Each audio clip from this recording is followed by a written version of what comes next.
Here's the truth nobody likes to hear. The breakups with no bad guy hurt the most. You meet, you click, you fall in love. Then, slowly, real life shows up with its clunky boots, different habits, different pacing, 1,000 tiny letdowns. And the whole thing ends not with a scandal, but with a sigh. If you're in that moment, throwing everything you've got into saving the relationship while the other person is quietly determined to leave, I need you to listen closely. What you're refacing is a brutal reality. Relationships that end because of betrayal or some obvious deal breaker are the hardest to rescue. There's no single event to fix, no apology big enough to glue it back together. What pulled you apart wasn't a knife, it was rain on stone. Soft, repetitive, inevitable.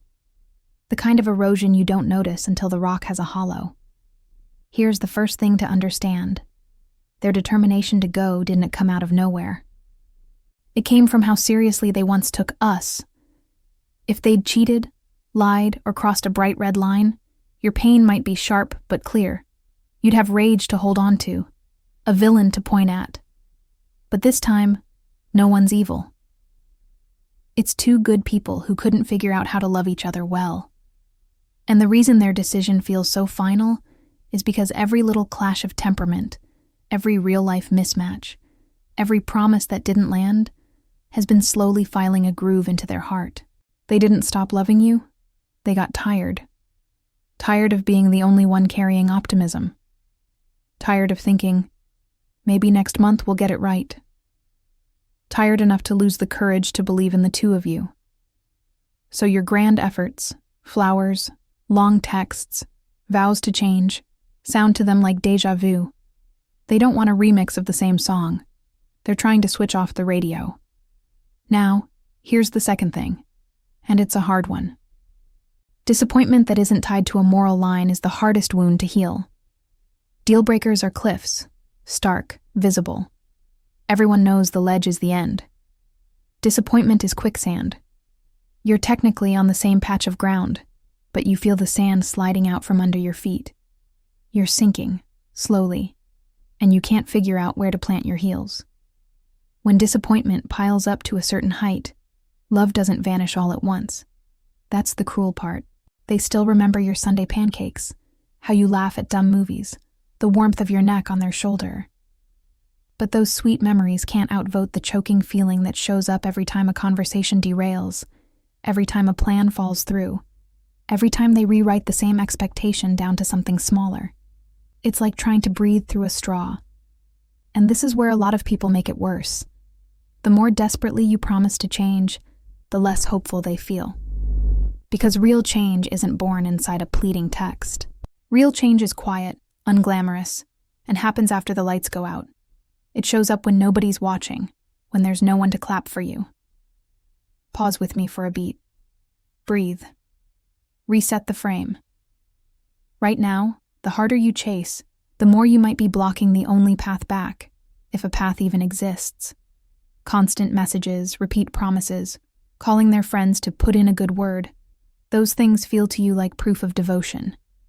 But to a person who's exhausted, devotion can register as pressure. And love doesn't revive under pressure. It revives in space, when both people get quiet enough to hear themselves again. Here's what too many of us forget. In the scramble to hold on to them, you might be losing you. That grounded version of yourself. The one they met. The one with a life that didn't orbit one person. That's the person they fell for. If they're leaving, part of it may be because they can't see that person anymore. The cling becomes the reason. If you're standing in that painful doorway, stop.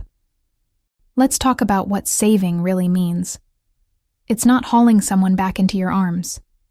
It's rebuilding the you that's worthy of a good love. Whether it's with them, later, or with someone new. Your job is not to prove how much you love them. Your job is to prove that the qualities they were drawn to still exist and can actually mature. So how do you do that, practically, in the real world, not just on a self-help poster? First, accept their decision without debate. One clear message. I hear you, I care about you, and I respect your choice. That's it. No essay, no counter-argument, no, but what about? You're showing emotional adulthood. In American terms, you're taking the L with grace. It's attractive because it's rare.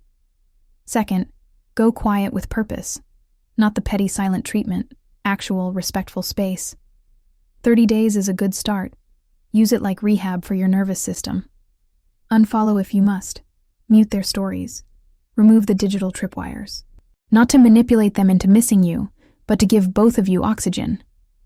Third, stabilize your life. Sleep on time, eat real food, move your body. If you're in the US, this might look like morning walks with a podcast, therapy sessions on Tuesdays, cooking at home instead of DoorDash 5 nights a week. The algorithm won't fix your heart, but your routine can hold it together while it heals. Fourth, build measurable change around the actual friction points. If your fights were about money, set a budget and stick to it for 8 weeks. If it was reliability, be on time for everything. Work, workouts, brunch.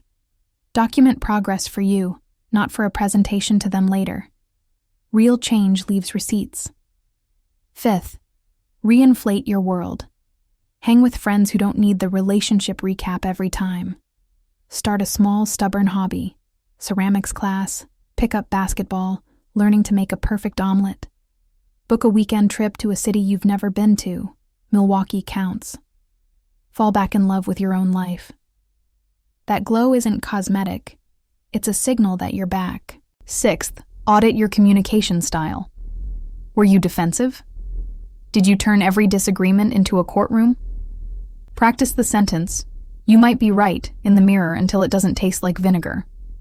Learn to validate before you problem solve. "I get why that hurt" is not the same as "I'm wrong." It's respect.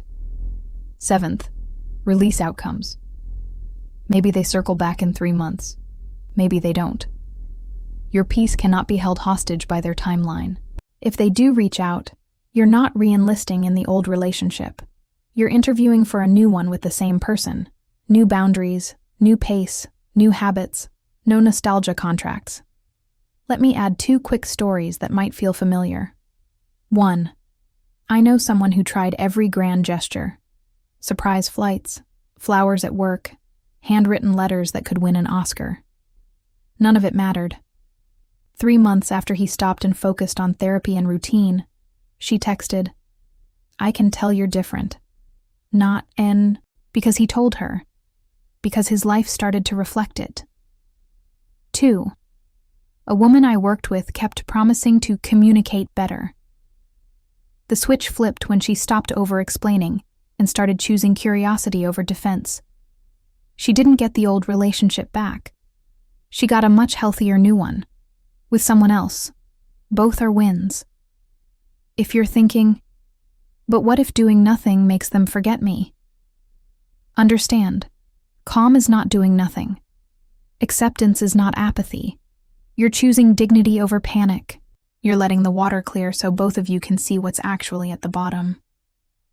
Here's your gentle reframe to carry into the week. Your worth didn't shrink just because someone walked away. And love that survives only when you beg it to stay isn't love.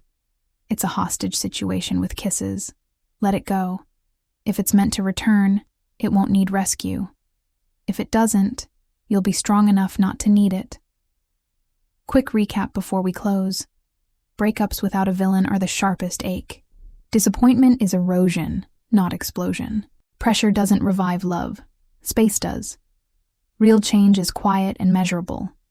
Rebuild yourself, not the argument. And if a second chance appears, treat it like a new relationship with brand new terms. If this helped, drop a comment with the toughest part of letting go for you. Subscribe for more honest talk about love, boundaries, and becoming the kind of person who can hold a good relationship. And if you need this reminder again, save this video. Future, you will thank you.